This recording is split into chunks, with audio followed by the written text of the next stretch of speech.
Hello, everyone. Very good afternoon to all of you. I'm Sakshi, welcoming you all on behalf of Net Zero Alliance and First View Group to Net Zero Energy Roadmap, Automotive, and Autocomp. I take the pleasure of thanking our panel members for extending their immense support to organize this event. And a very special thanks to our presenting partner Sunshore and platinum partner Tata Power Solar for being our crusaders here. I would now like to call upon Mr. Kartikeya Sharma, co-founder of Sunshore, to present for his company.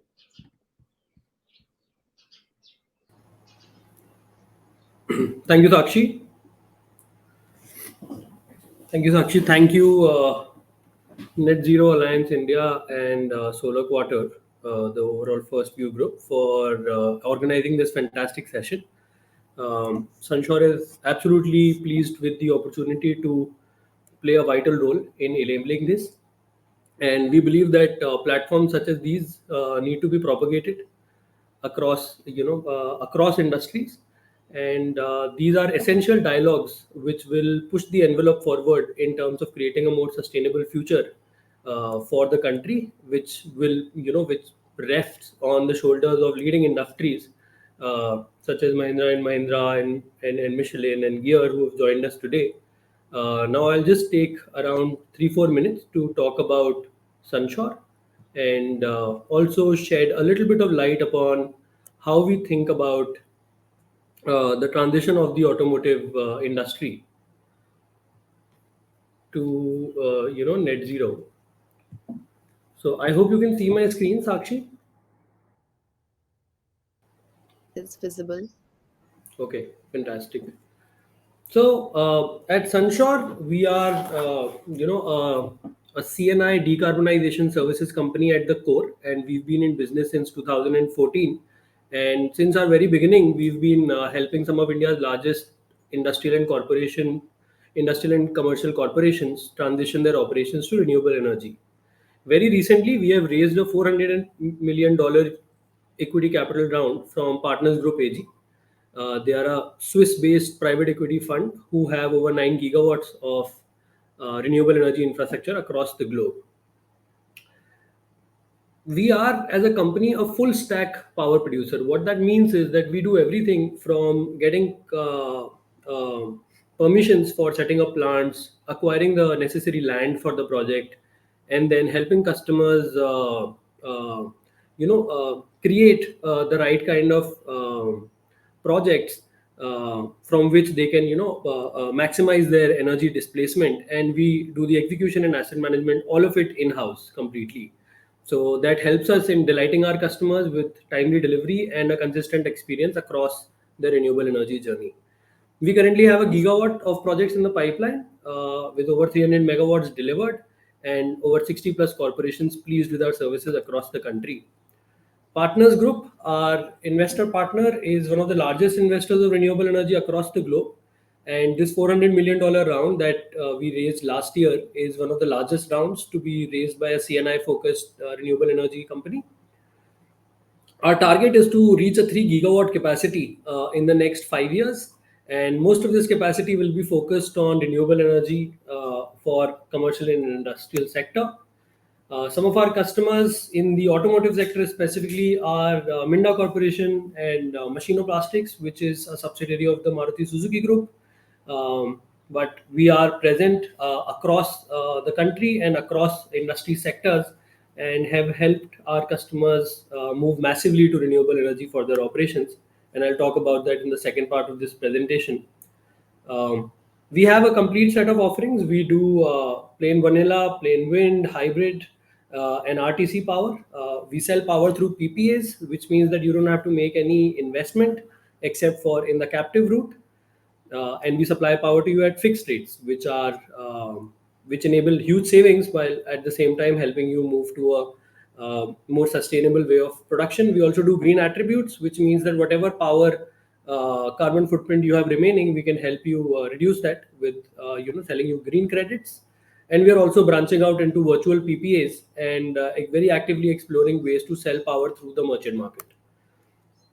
Our projects are spread across the key industrial states of Uttar Pradesh, Maharashtra, Karnataka, Tamil Nadu, and we are also doing an interstate project from Rajasthan, from where we will help supply to larger industries who are located in states which are not very intra-state friendly.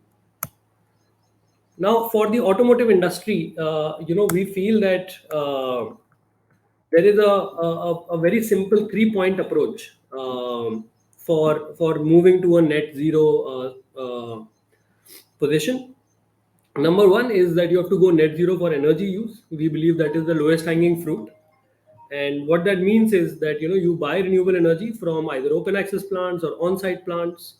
You monitor your energy use. The way you track your financial data with the help of smart meters, integrating them with your ERPs, and of course add efficiency to your heating, cooling, and lighting loads.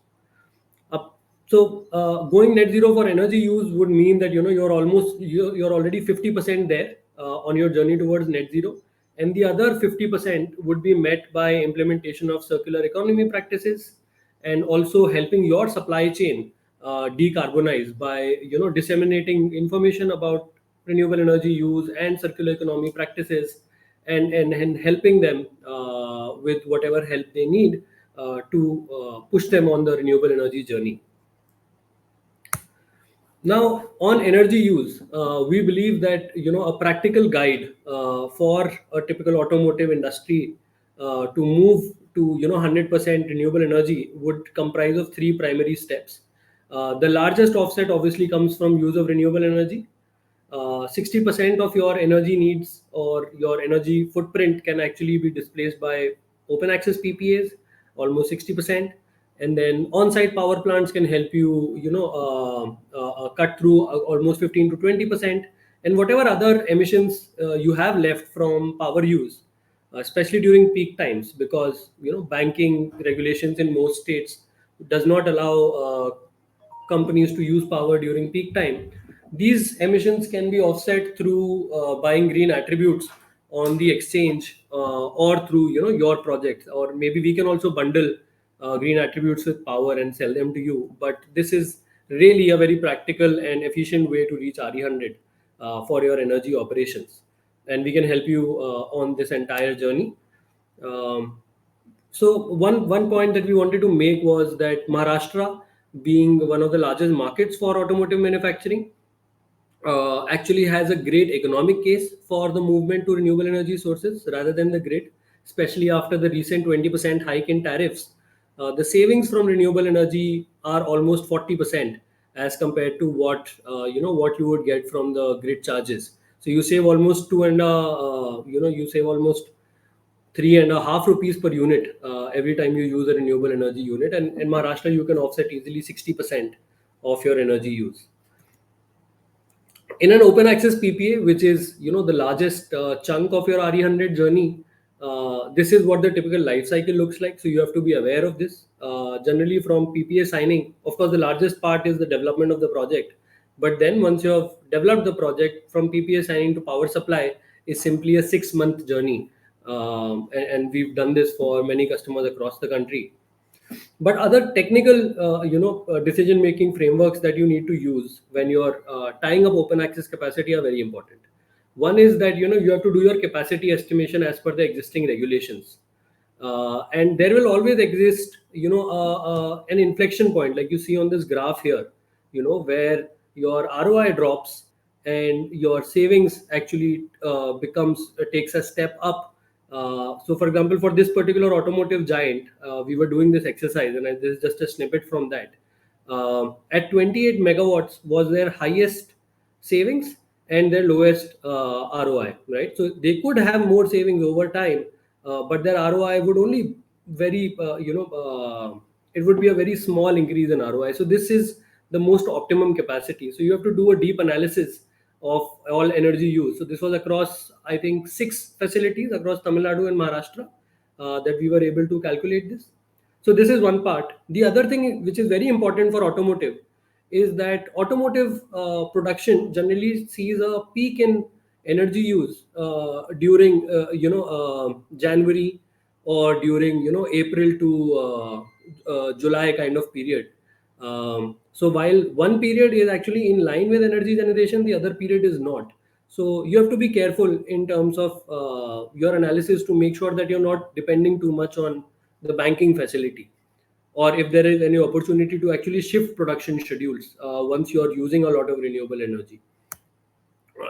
Typically, projects are done in captive structuring, which basically means that the project SPV, which will supply power to you, will require you to own 26% equity, and the remaining equity and debt and everything is raised by the developer. So your equity is completely safe, and you're saved from the burden of paying cross subsidy or additional surcharge, hence making a lot of savings in the long term.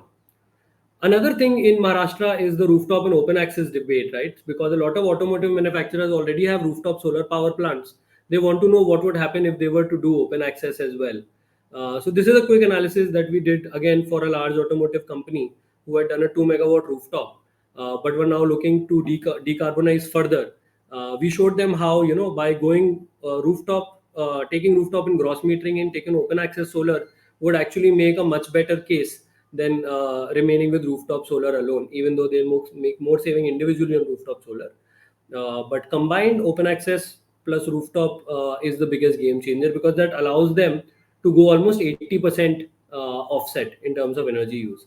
So it's insights like these that we would also be sharing during the session, and I'm happy to clarify any questions that you might have on this later on. So thank you, Sakshi. I'll just stop presenting. Thank you so much. I would now request my team to play the commercial video for Sunshore.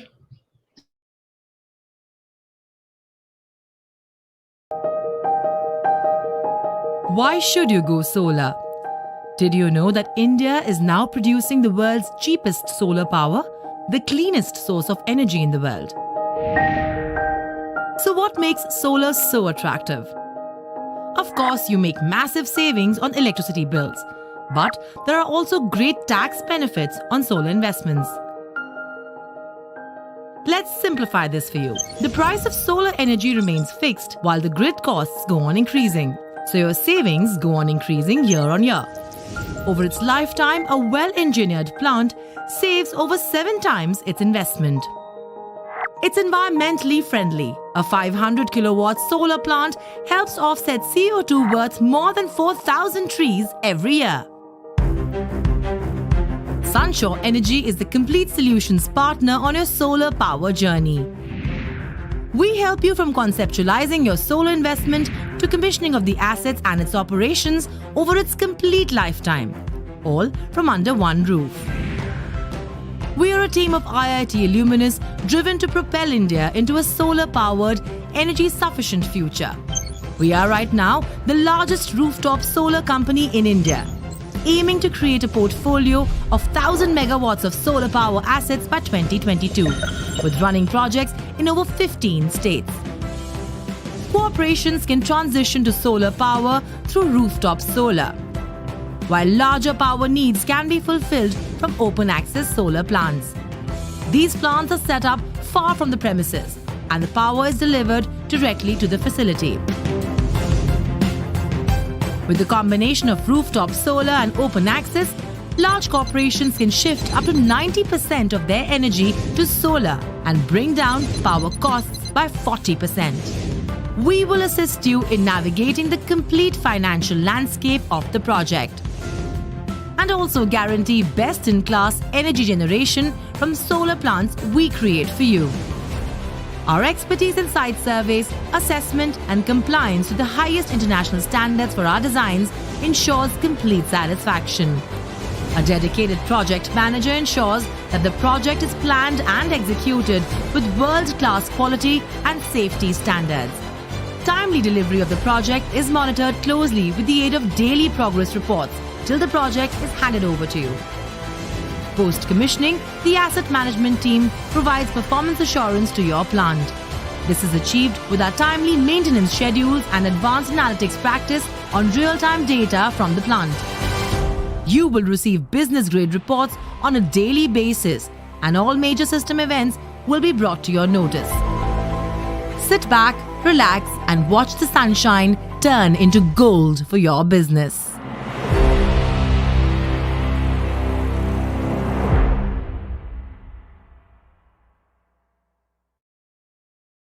Thank you, team, for playing that. Now I would request my team to play the commercial video for Tata Power.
Thank you, team, for playing that video.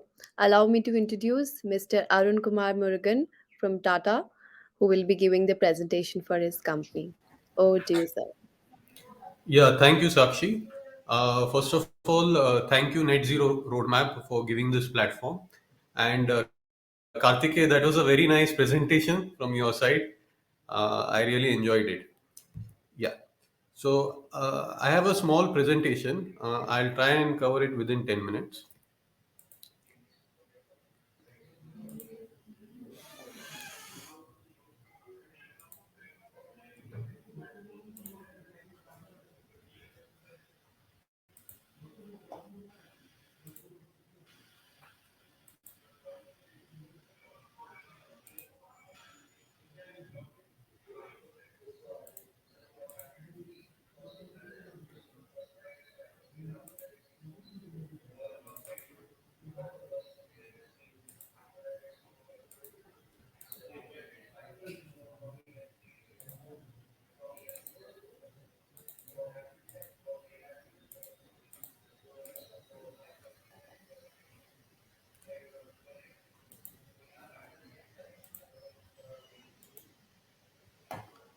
Yeah, is my screen visible? Yes, sir. Yeah, we can see it. Yeah, perfect. Uh, so I plan to cover these four aspects in the contents of the discussions. First, I'll just give a quick brief about the Tata Group, Tata Power's footprint and the offerings that we have. Then I'll just try and cover a general scenario in the auto segment, and in addition to that, I'll discuss about the benefits of RE adoption, especially for the auto industry, and I'll probably give some illustrative examples in the presentation. Yeah, so moving to the first slide. So the Tata Group, as most of you may be aware, the market cap of the group is $300 billion. We are into chemicals, we are into engineering, we are into IT, we are into services, we are into consumer products also. And as a group, we employ over 10 lakh individuals within the group. Our revenue is about $130 billion. And as a conglomerate, we are one of India's top conglomerates. Now moving on to Tata Power. So Tata Power is a company that was founded in 1919. So it is over 100 years, and the company it is India's largest private player, a private power player private power player. That is because we are into transmission, distribution, generation. We are also into the renewable field, and we are also into EV charging. We are into rooftop solar. We are into solar pumps. We are into microgrids, and we also have our own home automation systems. So in Mumbai, we have the distribution license. We also have our own thermal generating stations. In Orissa, also for the entire state, we have the distribution license. Ajmer, Delhi, once again, we have the distribution license. We also have our own trading company, which is called a Startup Power Trading Company Limited, and we also have hydropower in Lonavala, Kapoli, and Mulshi. These three areas in Maharashtra. These three areas we have our own hydropower. As far as renewables is concerned, we have installed over 1700 megawatt of solar. This is as on FY22, and wind has crossed it has crossed in fact 900 megawatt, and yeah, and we have about 1500 megawatt of solar and hybrid, which is under construction. Now, moving on to what we offer under our rooftop solar segment. So, it can be categorized basically into two verticals. One is the on-site vertical, and the second is the off-site vertical. So, in on-site, we offer rooftop solutions from small industries to buildings, to larger industries, to schools, to everything. And in these rooftops, it can either be on a sheet roof or on an RCC roof. As far as ground mounted is concerned, we have if a customer has a lot of land, we offer the entire EPC solution for ground mounting on his land, and we connect it either for it will be either for his consumption, or we can pump it into the grid. We also offer carport solutions, wherein suppose if you have a car parking space, we build an entire rooftop solution, which will be which will act as a car parking area, and at the same time will generate power for you. As far as the off-site solutions are concerned, we offer both group captive open access arrangements. We also offer captive open access arrangements. We also offer third-party open access arrangements. So in off-site, what happens is basically there will be a solar park elsewhere, and from there we transmit the power right to the customer. And there will be a series of transactional documents like the power purchase agreement, a shareholders agreement, a share purchase agreement, that we can sign, and basis that the landed tariff at the end customer will always generally be lower than the grid tariff. We propose such solutions as well.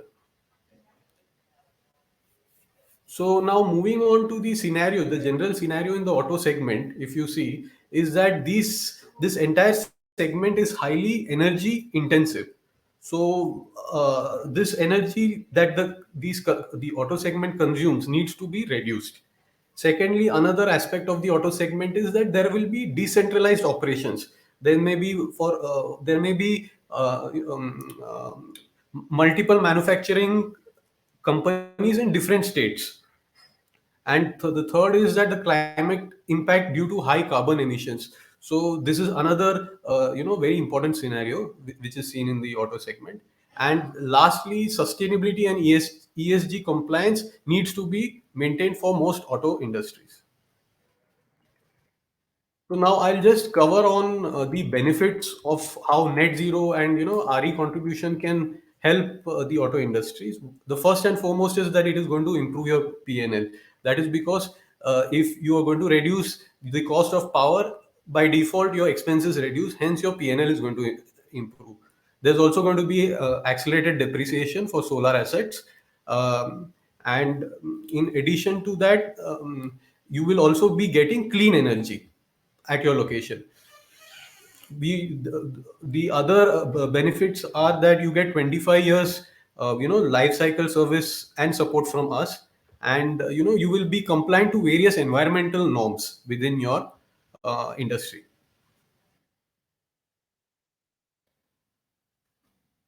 And finally, I'll just summarize by suggesting that these four aspects are the major benefits of renewable adoption. One is that it is going to make your organization ESG compliant. Second is you are going to get a better clarity on the RE100 roadmap.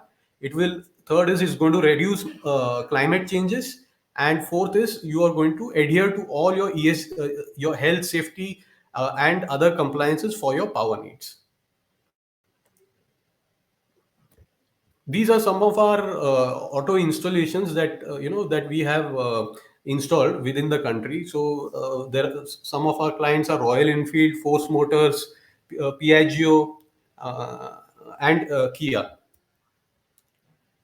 These are some of the photos of our um, carports. So if you see, the carports are giving shade for the cars. At the same time, it is generating power, and it is utilizing the land extremely efficiently. So these are some of our installations wherein we focus on quality engineering and superior parts, and superior inverters, superior modules for better generation, and our engineering is also world class, and we strive for excellence.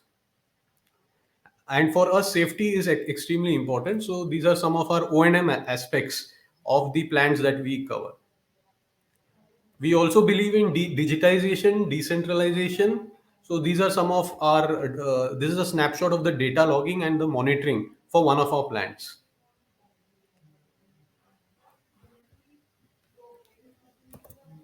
Yeah. So that's it from my side. I hope it was a good presentation. Yeah. Thank you. Over to you, Sakshi. Thank you so much for that knowledgeable presentation. Um, h- if you could just stop sharing your screen once.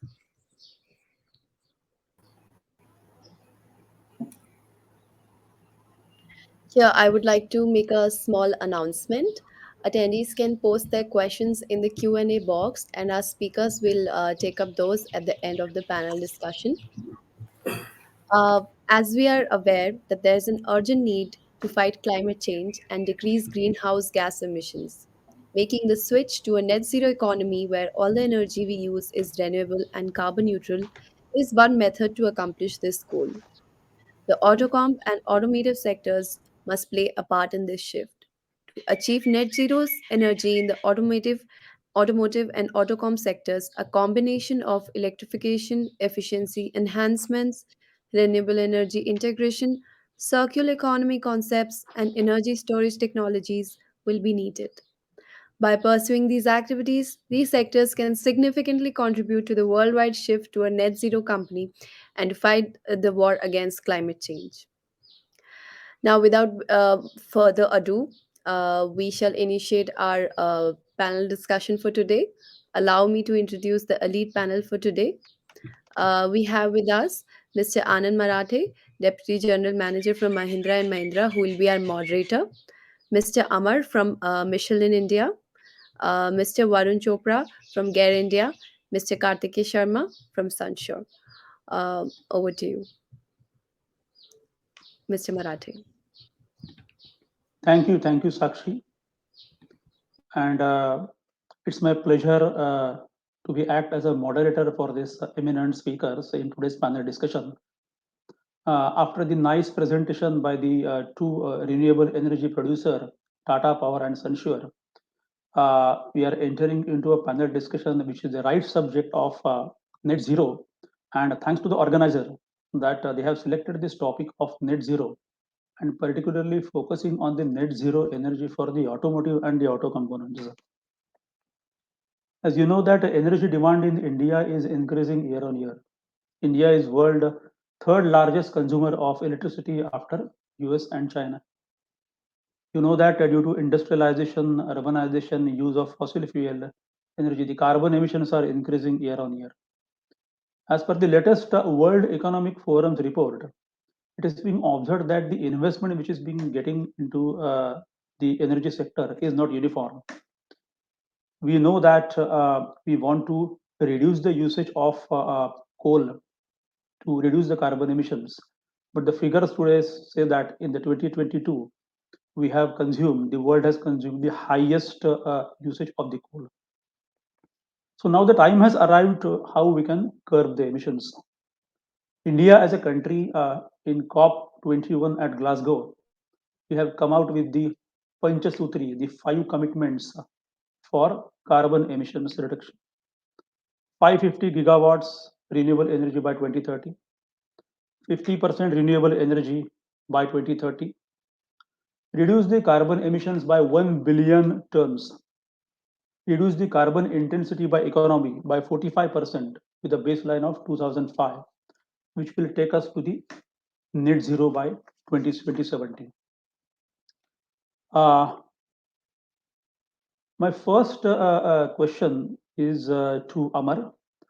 Amar being a manufacturer of auto component, and you are the into the industry of tire manufacturing, and tire is the very important product for the entire transport sector. I can say the legs of the vehicle or the legs of the automobile. So, what do you think that how your product is a sustainable product, or how it can impact the decarbonization of the entire automotive vehicles?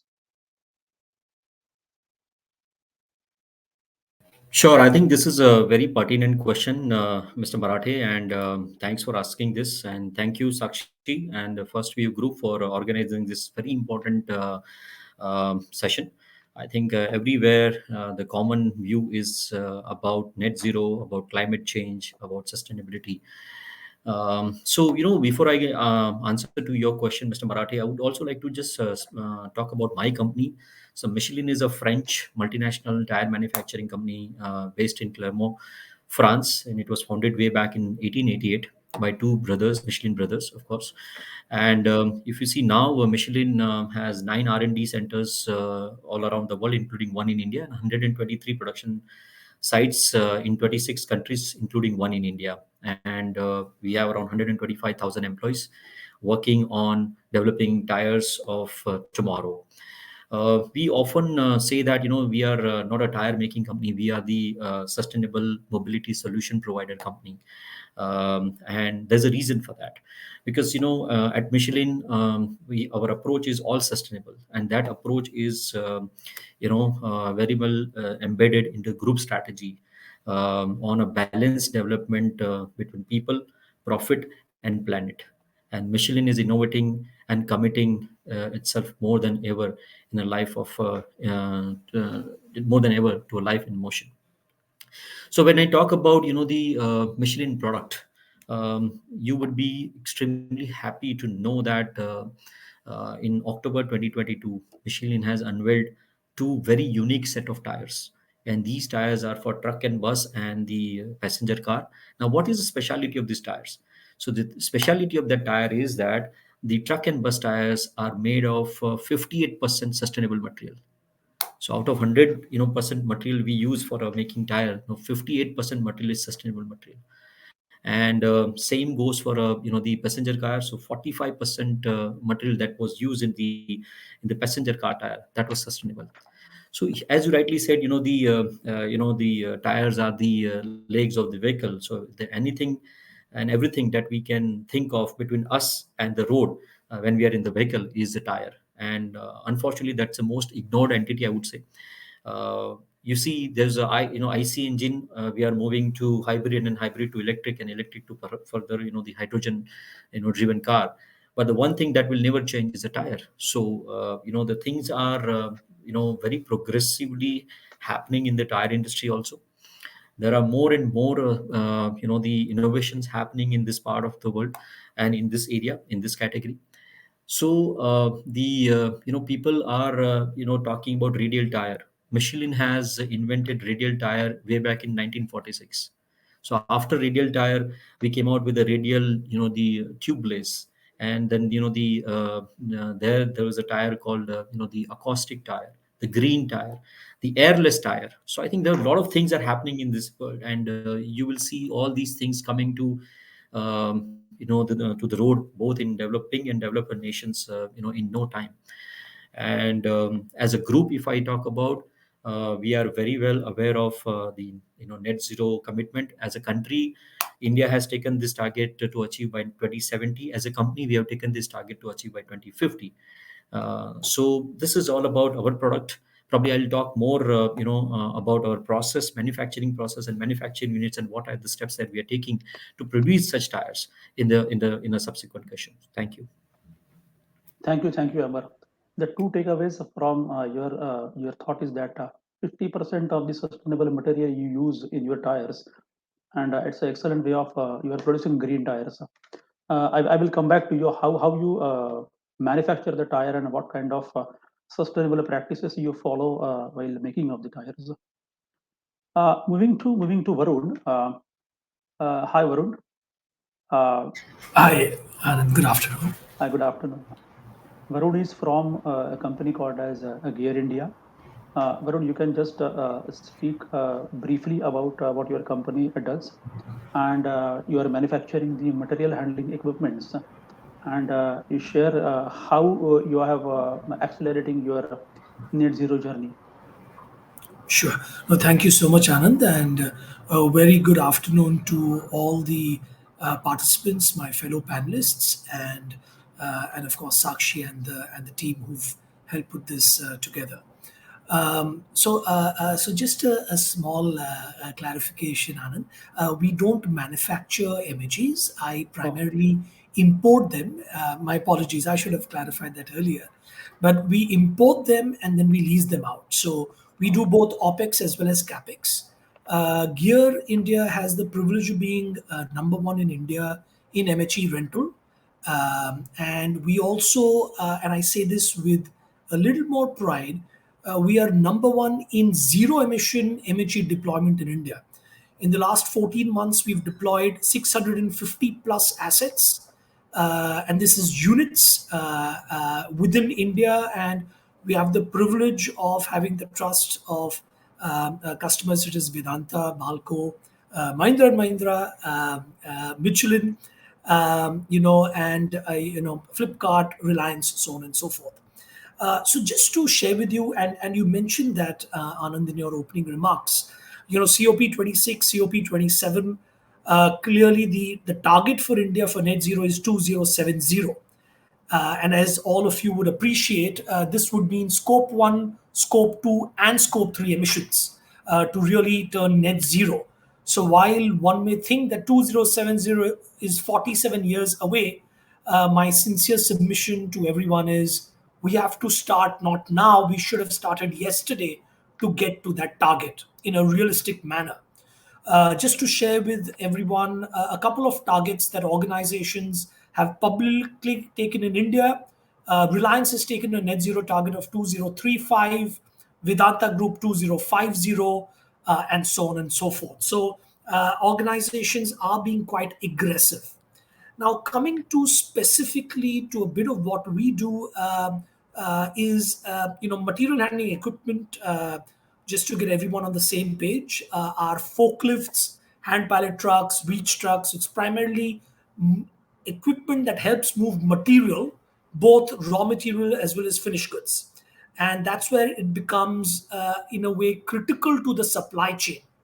And one of the ways, I think, for organizations to start off on the net zero journey, or one of the low hanging fruits, would be zero emission lithium ion MHEs. And that's something that we are really, I think, pioneering the adoption of, through the use of a TCO, total cost of ownership concept. Because as I think a lot of you would appreciate, the cost of acquisition of an asset may be high, but when you look at the TCO, is where you really get benefits from an OPEX point of view, in addition to zero emissions. So Anand, I'll just take a pause here. I think I've quite said quite a bit, and happy to hear others and any other points that you may want me to talk about. Over to you, please.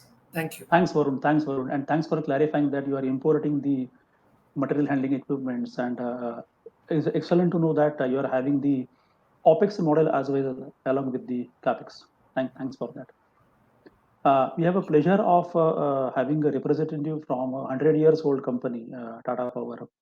Uh, Avanti, I would like to ask that as one of the renowned, say, power producers, you are into the thermal, hydro, renewable.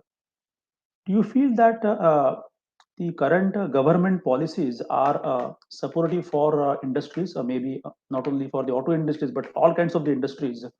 Uh, so the are the policies are means supportive for achieving the net zero goals, or do we need any drastic change for that? What's your opinion about that? Sorry, sir. I'm from first view only. I think Mr. Arun has left Oh, the stage. Yeah, but I can come in, Anandji, and I can yeah, yeah. actually. Please, Karthik, This please. is Karthike from Sunshore. So for the benefit of Varun and Amar as well, I think he joined after the presentation. I'll just quickly introduce myself. I'm one of the co-founders at Sunshore Energy. Okay. We are a decade-old CNI focused, basically corporation focused renewable energy services provider.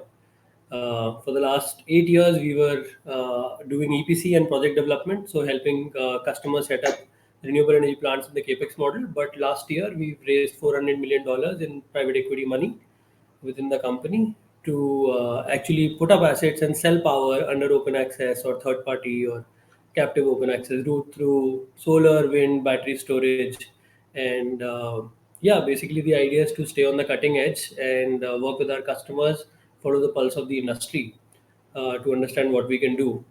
So yeah, so this kind of a platform, where leaders like Amar, Varun, and Anandji are coming together from various parts of the automotive industry, which we truly believe has been the engine of growth and has set multiple standards in the country, right? Whether it be FDI, whether it be collaboration with external technology providers, and setting up businesses such as Mahindra and Tata Motors and Maruti Suzuki, where we are leading practices. Not just now, we are setting standards for the world now. So very proud to be a presenting partner for this particular webinar. And to answer your question, Anandji, see, I think I think automotive is one particular sector which is quite fortunate because your key states where you operate, which is the Tamil Nadu, Maharashtra, Gujarat, leave Haryana out, but the other three states, which is the majority of auto manufacturing in the country, actually has very good policies for you to buy power through renewable energy sources. So, of course, rooftop policies across all these three states are great. And you will find that, in fact, in terms of rooftop installation, Maharashtra leads the country, has led the country in the last 6, 7 years. And now in the deployment of open access. So, as I showed in my presentation, that when you're thinking net zero, of course, like Amar mentioned that there is Amar and Varun both talked about it. There is scope one, scope two, scope three. You talked about that there is energy efficiency and renewable energy. There is circular economy practices. A third part also is your supplier decarbonization. Maruti has been doing a great job with supplier decarbonization. So they themselves have been setting up, but then their entire supply chain is also setting up, and they're incentivizing that. But I'll focus on the energy use bit, use of renewable energy. So I think there, open access power is the lowest hanging fruit. So you take, today you get renewable energy at almost a 40% discount landed, as opposed to grid in states like Maharashtra and Tamil Nadu. In Maharashtra, you can easily go 60% of your energy use. You can go to renewable energy under the current practices, under the current regulations. And the day you decide to sign up with a power producer, you can start getting energy in around 6 months.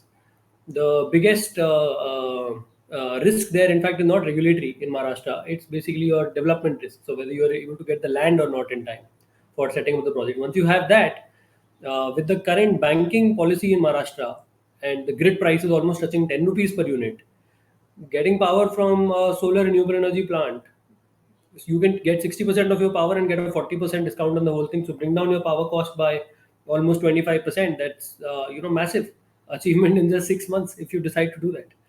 So I think that is where we are today as far as the automotive industry is concerned, and it's a great time to double down on your execution towards your net zero goals.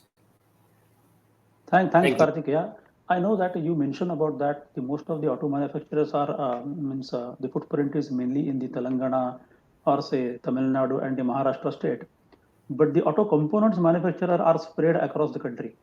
And if you see about the government policies, there is a disparity between states to state, particularly for the renewable energy policy. I can say one classic example is that Maharashtra government has proactively came with the green tariff. If the consumers are ready to pay say 60 paise add-on, then they can make their entire power green. So suppose if the corporates are willing to invest some more money, why the other states are not going with similar kind of a policy? Any thought on that? So I think green tariffs will come to all states, but as a businessman and as far as businesses are concerned, you want to make a change because it's a big change. You want to make a change if it's economically sweetened. So instead of paying 60 paisa extra on an existing 10 rupee grid tariff, you can just buy open access under captive model, which is at a 40% discount. And of course, it will not get you to 100%. It will get you to 60%. For the remaining 40%, you have to get creative. And there, there are more and more options for green attributes. So the government is also coming out with our own carbon credit trading platform. But even before that, internationally there are frameworks which will let you certify your projects, and you can generate your own carbon credits, or you can buy carbon. For example, if you buy power from us, we bundle it with carbon credits and give it to you. So you use 60% of renewable energy, you displace your power, so that is green. The other that you don't displace, you use the carbon credits I'm giving you, and in your audit or in your report that you will get done for your net zero or your RE100, you say here is the green credits that I'm buying on top of everything else to offset. So I think, like I said, I think there are always states which will have issues. This is power, right? So in the power business, every state has a different thing. So those states which don't currently have in good intrastate policies, you have to put rooftop solar there. In time, you will get the opportunity to buy interstate power there. So we are doing a Rajasthan project which is 500 megawatt. We'll use that project to supply to Telangana if it works out. I will hold this conversation over here. I may come back to you. I have a few more questions for you, Karthik. I will Absolutely. move to Amar again. Amar, in our previous discussion, you mentioned about that you are branding your product as green tires. You are using say 58% of the sustainable material in your tire. What kind of processes or action do you while manufacturing of the tire? And suppose if you are branding your tire as a green tire, suppose I am purchasing a tire from you, can I claim that the category one of my say scope three emissions, that is purchase goods, can I claim that I am using say zero emission tire?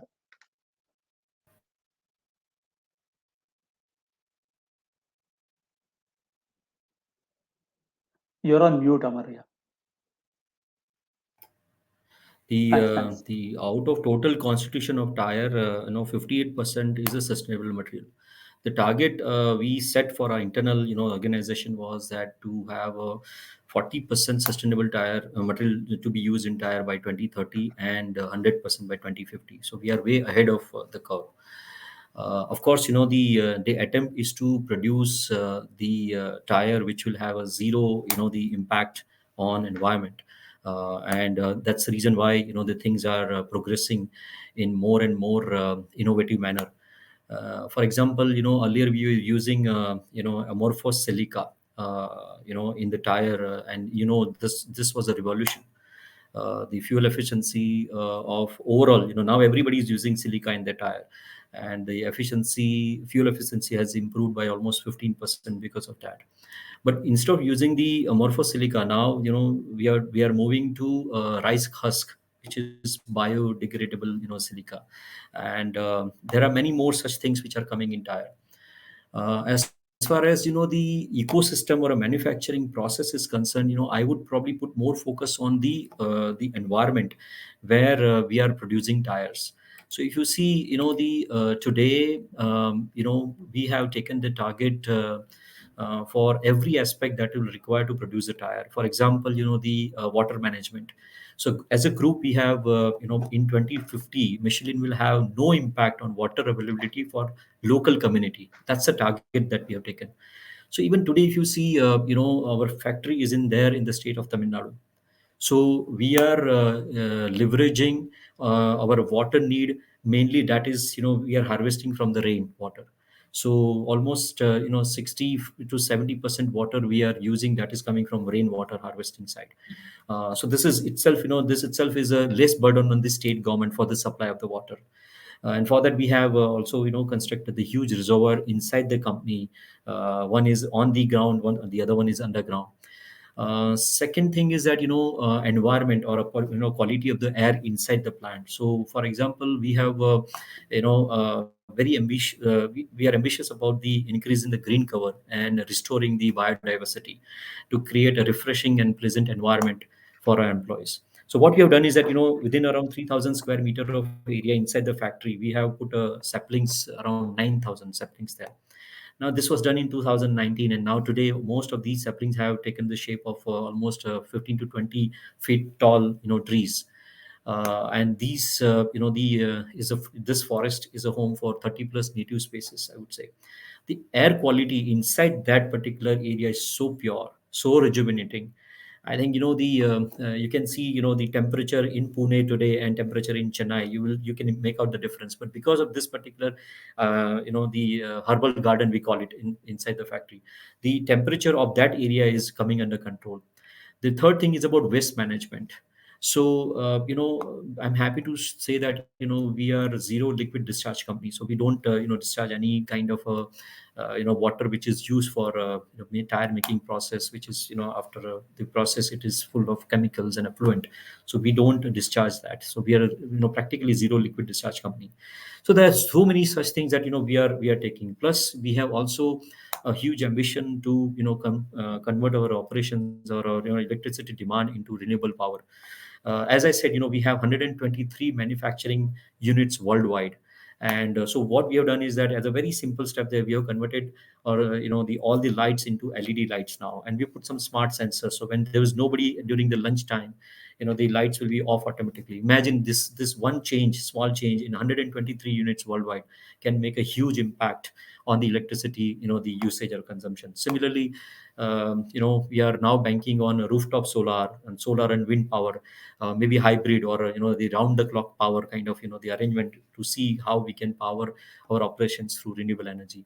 So this is a way we are actually trying to play our role to ensure that not only the product but also the product in or process or environment in which the product is getting manufactured is treated as a green product or the net zero compliant product.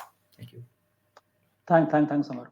In today's discussion, many times one thought came ahead that waste management or following the best circular economy practices also will take us to the net zero targets. Uh, Amar, do you think that the recent EPR regulation, that is the Extended Producer Responsibility regulations, which has been come for the tires, will Yeah. it help the industries to put the tires more into a circular economy mode, and it will be more tires will get recycled and it will take us to the net zero target? Absolutely. I think you said it, Anand, because what will you do after the useful life of the tire? Okay, you probably typically consumer retrade it once, twice, but what after that? So there's a the currently the pyrolysis technology is there, but that is not very sophisticated, I would say. But the current end of life tire EPR regulation, which has come from Ministry of Environment, Forest and Climate Change, that is definitely going to play a very very significant role, because it is not only covering the tire makers or tire users, it is also going to take care of the recyclers, or the the people who are picking up the tires and putting under the process of pyrolysis. And this will actually change the way we are thinking about circular economy. You see, the pyrolysis technology, once a tire is completing the useful life, you put it under the furnace, and you extract oil, recovered carbon black and steel wires. Now oil is coming around 45% of oil is coming out of it. 20 to 25% is recovered carbon black and then steel wire. So this oil can be used for a furnace application. The recovered carbon black again you will be used for the making a new tires, and the steel wires you can use for a bit inside the the tire. So I think there are a lot of things that you are extracting out of used tires to make a new tire. So it is basically not a recycle, but I would say upcycling activity that you are Okay, yeah, actually trying to absolutely. target through this. Thank you. Thanks so much. Varun, you mentioned about that you give the material handling equipments on the lease, and if I think about say any automobile manufacturing factory or in any kind of factory, so material handling equipment plays a major role. Suppose if it is being sourced or on the capex model, it will be a part of say, their scope one emissions, or if it is on the opex model, definitely it will play a major role on the scope three emissions. So, do you think that what kind of mindsets people is the mindset is getting changed from shifting from say conventional diesel fired or say gas fired forklift trucks to say battery operated or any kind of alternate fuel kind of trucks? Is the mindset is getting changed and Yeah, no, no, great question, Anand. So I think, see, the transition in MHE stroke forklifts, like you very correctly mentioned, starts with IC, then it used to move to lead acid, and till about 3 years back, the unit economics for lithium ion zero emission forklifts did not work because of the pricing. What has happened in the last 3 years, and I would say specifically post COVID, there has been a significant improvement in the pricing for lithium ion BMSs, which is the battery management system. Please bear in mind that the BMS accounts for about 40% of the asset cost. And even in that, Anand, what is more critical is the kind of lithium ion one is going into. So I'm just going to go back to your question, which is a very pertinent one on mindset. And I think, typically we, all of us, including myself, tend to look at the acquisition cost as the first aspect of any MHE. And this is typically in a capex model. In an opex model, it just is reflected in the sense of a higher rental. So you're still exposed to a certain inflation on a zero emission asset. And that's where, in fact, in Gear, we've developed a custom made tool on TCO. So we Mhm. actually show the total cost of ownership, a diesel asset, and if I may just take maybe 20 seconds, you take a 3-ton diesel asset, it uses about 2.5 liters of diesel per hour, which in a single shift operation is close to 8,000 rupees. In a day and in a month, sorry, it goes up to about 96,000 rupees on a 26-day operation. So you save just 1 lakh rupees directly on diesel consumption. And also, the important part is the maintenance. Please bear in mind that lithium ion assets, and especially we deal primarily in lithium ion phosphate. There are 8 different types of lithium ion. We focus on LiFePO4 because LiFePO4 is the most optimal battery for India. It's dust resistant, it's fire resistant, and it's water resistant. And if we have time, I'm also happy to project and share a few photos on what we mean by water resistance. So we mean India rains, right? So it's not about just a few drops of water. You've got basically a couple of inches. And I think Karthika is rightfully demonstrating the visual impact of what the rains are in India. But coming back to your question, it is the TCO that one has to demonstrate, and you have to focus on the AH of your battery, because you need to give an 8-hour charge minimum. So we do a 404 Ah battery, and this makes the asset a little more expensive. But this is where, when we have these honest conversations with decision makers, with people like yourself, Anand, Kartikeya, Amar, we are able to have that conversation on why this makes sense. And then we usually follow it up with a demo of the asset, so that it's for the user teams. At the end of the day, it's probably not us who are going to use the assets on a daily basis. Is the user team in the factories, the user team in the warehouses, where we give a demo of the asset and let them run it themselves. And that's where you get the benefit of opportunity charging, because it's like a mobile phone. You can charge whenever. There is no cycle fundamental of going down to 10% of battery charge and then recycling. These are zero maintenance, so there's no demineralized water top up, etc. Third is there's zero emission, right? And the sweet spot of an OPEX benefit vis-a-vis diesel and lead acid, especially lead acid, because diesel it's immediate, is 18 to 24 months. And I think that's where we're able to overcome the mindset, Anand, with respect to a lot of key decisions and influences. And that's where I think we've made a beginning, but a long way to go. Thanks for it. Do you see Thank that? you. Even for the auto industries, we are moving from say ICE to EVs, and there is a lot of discussion is happening that okay, what will we do with the end of life? What will we do with the so much battery sets which will be available after the end of life? So, do you see any similar kind of the challenge for your product also? Maybe say after 3 or 4 years or whatever life your product is have, what the battery sets will do? Will there an Great issue point. of circular economy, or will there be issue of maybe say environment related with the battery disposal? Sure. So I'll just address that in three parts, please. First is government regulation on lithium-ion battery disposal stroke recycling. Second is, what is the percentage that can be recycled? And third, I'll just share a factual situation, because it's important that we are all aware of the facts. So from a government point of view, August 2022, Government of India has issued a notification on the lithium ion batteries recycling. So basically, the impetus is of that of the manufacturer of the lithium ion battery and or the importer. So and then BIS states very clearly that beyond 80 kilos weight of a lithium ion battery, you don't need to register it with BIS, for example. And this is, again, this has other terms and conditions, please, just to clarify for the benefit of everyone. The second aspect is CPCB, which is Center for Pollution and Control Board.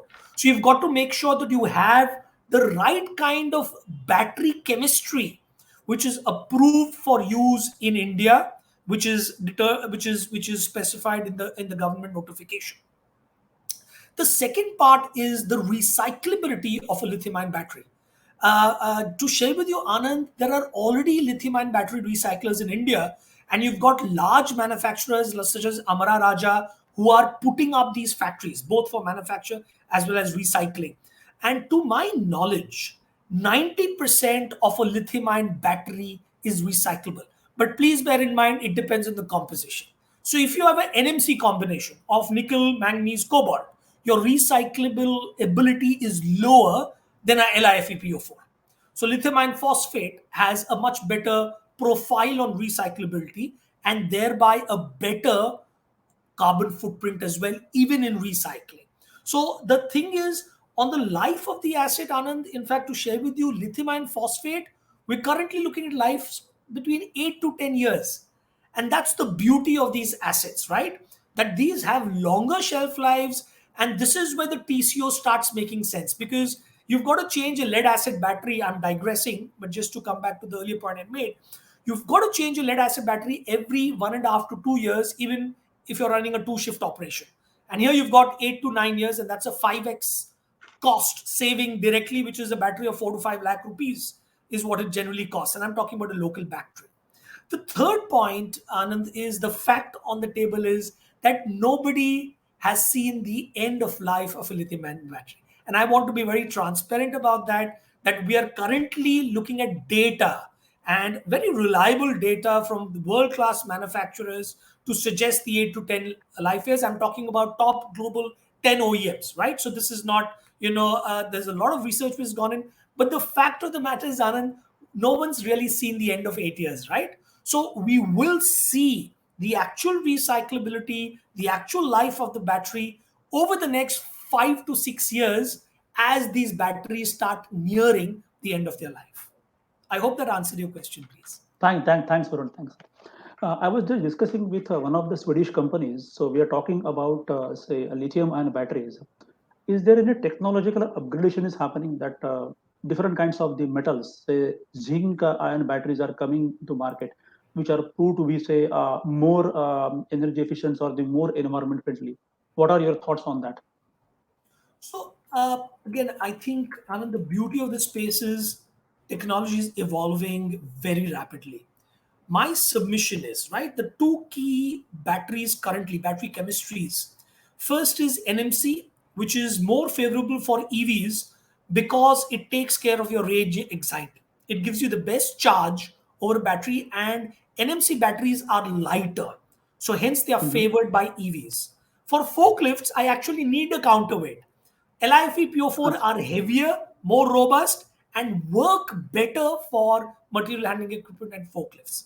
Coming to technology, my little understanding on this, Anand, is there are 8 different types of lithium ion. There's manganese dioxide, cobalt, manganese, lithium titanate, etc.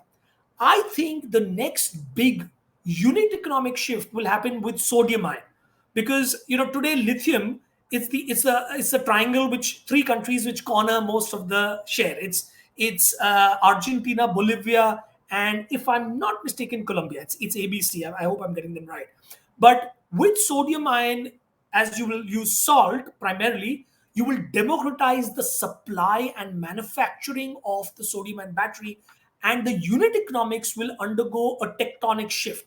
But that to me is at least a 5 to 6 years away before commercialization. And then, of course, is hydrogen fuel cells, which will again cause a tectonic shift in the unit economics in terms of lowering the cost.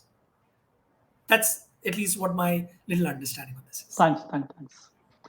Now I will come to the renewable energy expert in our panel, Karthikeyan. Uh, you know that country has the net zero 2070 targets. So do you foresee that the energy intensive industries have the RPO obligations, the renewable power obligations? Do you foresee that government may impose a similar kind of RPO obligation for the other industries as well? So it's hard to, gamble on the government's wishes, But yes, I think generally our government has not been very prescriptive. I think they are increasingly, with the starting of this decade, I think they've become more prescriptive about such matters. Um, but so far, the focus has been on industries which have RPO obligations. So, for the benefit of everyone else, RPO obligations are imposed on industries which are doing one of two things. Either they have their own captive production, which is powered by coal or some fossil fuel, or the other one is if they are buying such power, coal power, under a bilateral route or through the exchange to fulfill their energy needs at a lower cost. So, and the RP obligation imposed so far is not very high to begin with. It's on the in these industries, it's around 8% to 14%, depending on where and who you are and how much you're using. So, if this were if you were to ask me, I would say on energy intensive industries, raise the RPU rather than going after the non-energy intensive, because it's basically the top five, the way I see it, is steel, mining, manufacturing, mining, chemicals, your cement, and then automotive. Right? These five in this particular order, I feel, are the ones which are most power intensive and account for almost 70-75% of manufacturing emissions in the country. And the remaining 25% is electronics and so on, which are not very power intensive to begin with. So I think the idea would be to double down on the energy intensive ones, But having said that, I think what I've been in the last decade of interacting with multiple corporations at all levels. We used to when we started the company, I used to talk to maintenance managers and utility managers, at the first meeting within the industry, and over time, obviously, we graduate. And but now, even in this panel, right, what you hear and what my belief gets further reinforced is that the corporations are not waiting for the government to come in and tell them what is right. Right, they never have. If the way I see history, the industrial revolution happened without permission from the government, right? It was something that it was an idea whose time had come, right? So I feel even renewable energy, or taking our civilization forward, is what essentially all industry is doing. And to do that in a sustainable fashion is a responsibility which I feel, and I've seen, all leadership position people and across corporations have a core connection to that idea. And the fact that economics are now in favor, and when I hear Varun speak about it from a mobility perspective, or from within factory, or within for us, it's very relevant. If I'm putting up a solar power plant, I've got a JCB, I've got an augering machine, I've got all kinds of material handling equipment at my site, all the time. So for us, we think about making sure that, I need to have a discussion with Varun offline on this, on how we can actually transition our construction activities towards the net zero, because that's something that we are also following, not just preaching. So, trying to find all kinds of ways to get there. So I think it's a mindset shift, and it has to be that, and the corporations are really on board here. We see the biggest corporations are taking net zero targets ahead of the nation, and that is the only way the nation will transition. The power being one of the biggest emitters. Power ka 55% usage is industries के अंदर 75% is industries like yours. So if we hit the ball right off the bat on this one, we'll be able to take the nation to a 30-35% towards the target by within this decade, I feel.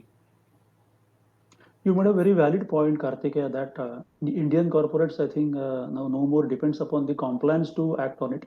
They are proactive; they are going beyond compliance. We also have the Mahindra also have the net zero target by 2040.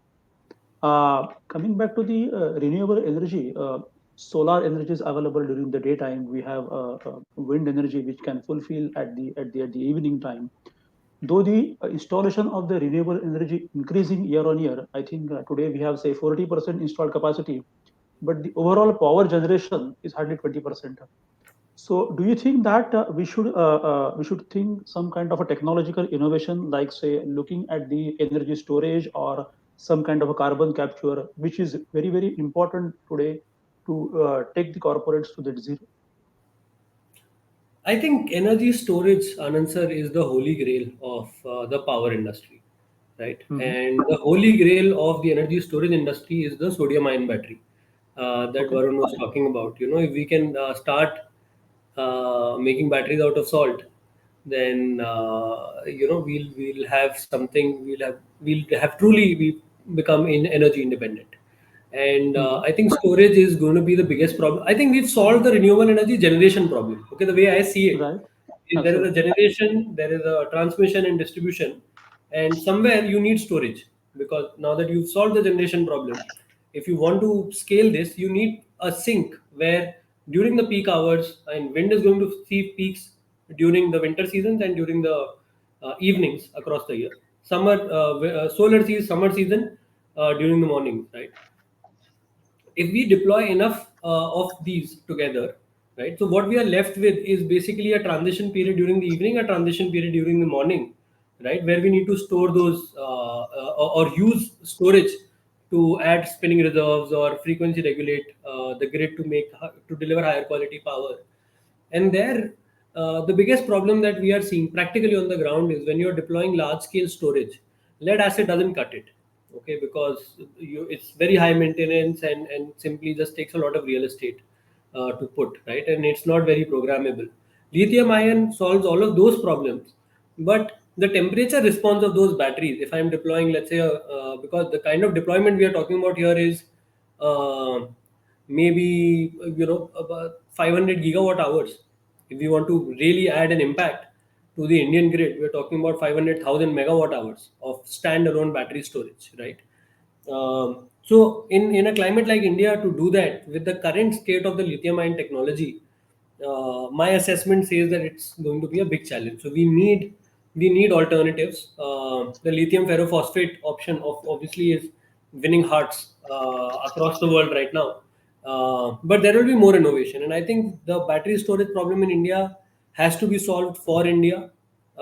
We must, as a manufacturing economy, must look at it as a very strategically important industry. I think we missed the bus when it came to solar panel manufacturing. We were very good with wind, but solar we definitely missed it. But storage is something that we should be eyeing from the get go, which the time is now.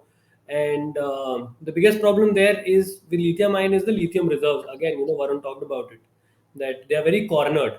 So there maybe needs to be more geopolitical dialogue around that, how that needs to be distributed. But again, the holy grail there is to find a better material and then find a way to deploy it. And the government has to lead, by the way, on the lithium ion deployment, all of that. They're already doing PLI, but we have to significantly scale up our efforts and eye that as a significant industry area along with the way we are doing with hydrogen. Do you see, you talked about virtual PPAs in your presentations. Uh, Yeah. I think that virtual PPAs are completely at the nascent stage in the India, or you can just throw more light on that. Whether the virtual PPAs, how they will get evolved in the coming years, and how the industry will get benefit out of it. So, virtual PPA is right now the only companies which are kind of using a virtual PPA kind of a model in India are your energy transition leaders like Amazon and Meta and Microsoft. Mhm. One background that I want to give this group is, in the world, around 100 gigawatt of renewable energy has been deployed for corporations. Almost Mhm. 70% of that comes from organizations like Apple, Meta, Google, and Microsoft, right? And so these guys are always on the forefront of what happens. So VPPAs, while the conventional VPPA, which is the most common way to buy power outside India, doesn't work in India because of regulatory reasons. There are ways to create contracts with which you can actually get a lot of carbon credits and use those carbon credits to decarbonize across the world. So the Michelin problem, it was a very exciting perspective that Amar shared, and a really an example of how in industries 1 plus 1 actually makes 11. So you make a small change, which is the that switch off lights or switch off cooling when nobody's in the room, and you make that one change across all the industries across the world, you get a great benefit. Similarly, people are using India as the hotbed for creating carbon credits because resources are available, technology is available. There are companies like us who can set up large scale power plants. So, what people are saying is, let us go to India, let us invest in renewable energy there.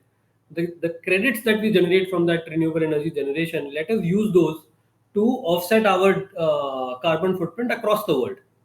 So I think that is the kind of virtual PPA that will first come up in India. It's already the first few projects are already happening, and I can tell you more about that offline. But yeah, that is the shape that I see virtual PPAs taking in India. Thanks, Karthikeya. We are moving to the couple of there are questions in the chat box. One question from Pradeep Gopalakrishnan from Simper Enterprises. He's asking, any large scale solar plants being set up over the water bodies?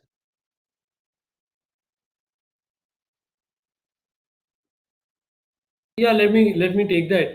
Yes, there are solar plants being set up on water bodies, and I can put my number here and we can catch up online for offline to get more details of this.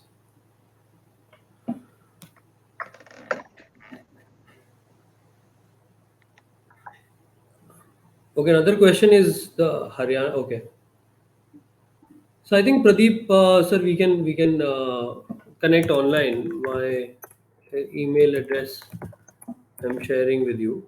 Please drop me an email and then we can connect. There is another question from Senthil Kumar Keshavan. He is from Trelleborg, India. His question is that is there any subsidiary initiation by government to entities who are progressing by using RE of solar panel or purchase of RE through? Basically, they want to know that any kind of Subsidy. subsidy is there for the using Yeah. RE.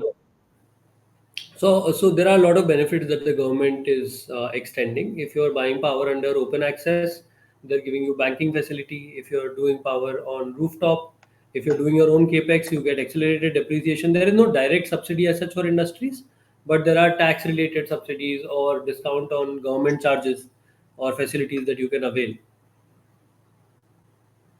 That's it.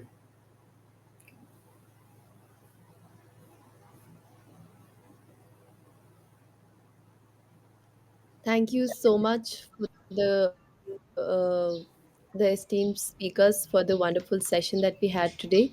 Thank you, audience, and thank you, our panelists.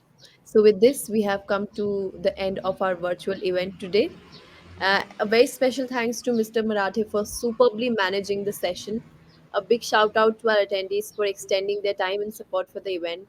And not to forget our partners Sunshore and Tata Power for extending their immense support to organize this event. We promise to be back with more exciting sessions soon. The floor is now open for networking. Thank you, everyone. Thank you. Thank you. Thank you all. Thank you, Thanks, Sakshi. everyone. Thank you. Thank you, Mr. Marathe. Thank you, Varun and Amar, for sharing your experiences. It is not, it's very rare to get